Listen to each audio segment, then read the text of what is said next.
महिला कारागृहात नवीन आलेली कैदी कविता पहिल्याच रात्री घाबरून जागी झाली. कारण बरोबर 12 वाजता एक बंद खोली उघडली आणि एकामागून एक काही महिला आत गेल्या. पण सकाळी बाहेर आल्या तेव्हा त्या शांत होत्या. त्यांच्या डोळ्यात फक्त अश्रू होते. त्या खोलीत नेमकं काय घडत होतं? मुंबईच्या महिला कारागृहात नवीन कैदी म्हणून कविता दाखल झाली. ती वयाच्या 30व्या वर्षी तुरुंगात आली होती. रागाच्या भरात तिने आपल्या पतीवर जीवघेणा हल्ला केला होता. कोर्टाने तिला शिक्षा सुनावली. तिला वाटलं तुरुंग म्हणजे मारहाण, शिव्या आणि भीती. पण इथे सगळंच वेगळं होतं. पहिल्या रात्री तिने एक विचित्र गोष्ट पाहिली. रात्री 12 वाजता जेलच्या शेवटच्या टोकाला असलेल्या एका बंद खोलीचा दरवाजा उघडला. जेलरने 4 महिलांची नावं पुकारली. त्या शांतपणे उठल्या. एकमेकींकडे न पाहता त्या खोलीत गेल्या. दरवाजा बंद झाला. आत काय चाललंय?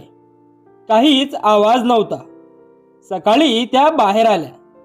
त्यांच्या चेहऱ्यावर भीती नव्हती, पण डोळे लाल झाले होते. जणू त्या रात्रभर रडल्या होत्या.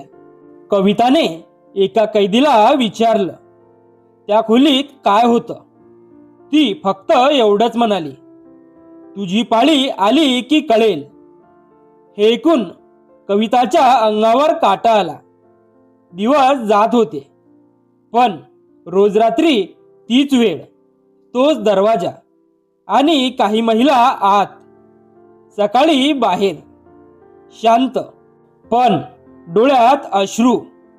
कविताच्या मनात हजारो प्रश्न होते. एका रात्री तिने चोरून त्या खोलीजवळ जाण्याचा प्रयत्न केला, पण जेलरने तिला पाहिलं. तो फक्त हसला. अजून तुझी वेळ आलेली नाही. ते ऐकून तिची भीती आणखी वाढली. 2 आठवड्यांनी रात्री 12 वाजता पहिल्यांदाच तिचं नाव पुकारलं गेलं. तिचे पाय थरथरत होते. ती हळूहळू त्या खोलीत शिरली. आत अंधार नव्हता. एक मोठा पडदा, काही खुर्च्या आणि समोर एक महिला समुदेशक बसली होती. कविता गोंधळली. तिला वाटलं होतं आत काहीतरी भयानक असेल. पण समुपदेशक म्हणाली, आज तुला कोणतीही शिक्षा नाही. आज तुला फक्त सत्य पाहायचं आहे. पडदा सुरू झाला. त्यावर तिच्या गुन्ह्याशी संबंधित प्रसंग दाखवला गेला. रागाच्या भरात तिने केलेली कृती, त्यामुळे तिच्या मुलीवर झालेला परिणाम, रुग्णालयात मृत्यूशी झुंजणारा तिचा नवरा आणि कोपऱ्यात बसून रडणारी तिची वृद्ध आई, हे सर्व नाट्यरूपाने दाखवलं गेलं. कविता जोरात रडू लागली. ती ओरडली, बंद करा हे. पण समुपदेशक शांतपणे म्हणाली, ज्यावेळी तू रागात होतीस त्यावेळी तुझ्या कुटुंबालाही असंच वाटलं असेल. त्या रात्री पहिल्यांदाच कविताला स्वतःच्या गुन्ह्याचं खरं ओझं जाणवलं. ती अनेक तास रडत राहिली. दुसऱ्या दिवशी ती बाहेर आली, पण ती कालची कविता नव्हती. ती बदलली होती. आता ती इतर कैद्यांना मदत करू लागली. भांडणं थांबवू लागली. अक्षर ओळख नसलेल्या महिलांना वाचायला शिकवू लागली. महिने गेले. एका दिवशी जेलरने सगळ्या कैद्यांना त्या खोलीत नेलं. तो म्हणाला, तुम्हाला वाटत होतं ही खोली शिक्षा देण्यासाठी आहे, पण नाही. ही खोली तुम्हाला तुमच्या गुन्ह्याची जाणीव करून देण्यासाठी आहे. कायद्याची शिक्षा कोर्ट देतं, पण मनाची शिक्षा ती माणूस स्वतःलाच देतो. त्या दिवशी प्रत्येक महिला रडत होती, कारण त्या खोलीने त्यांना मारलं नव्हतं. त्यांच्या मनात झोपलेला माणूस जागा केला होता.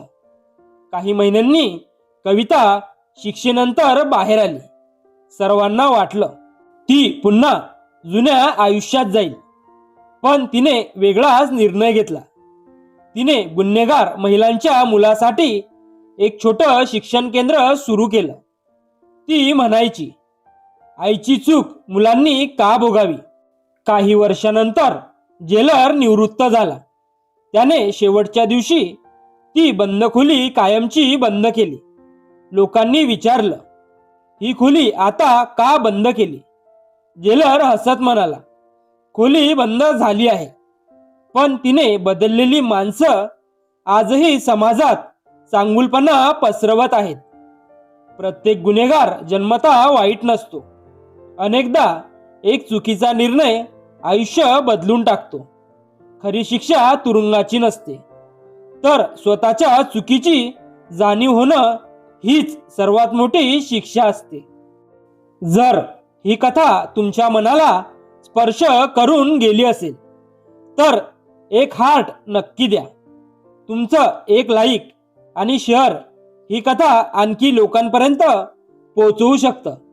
अशाच हृदयस्पर्शी आणि जीवनाला नवी दिशा देणाऱ्या मराठी कथा ऐकण्यासाठी मॉरल स्टोरीजला फॉलो आणि सबस्क्राईब करायला विसरू नका.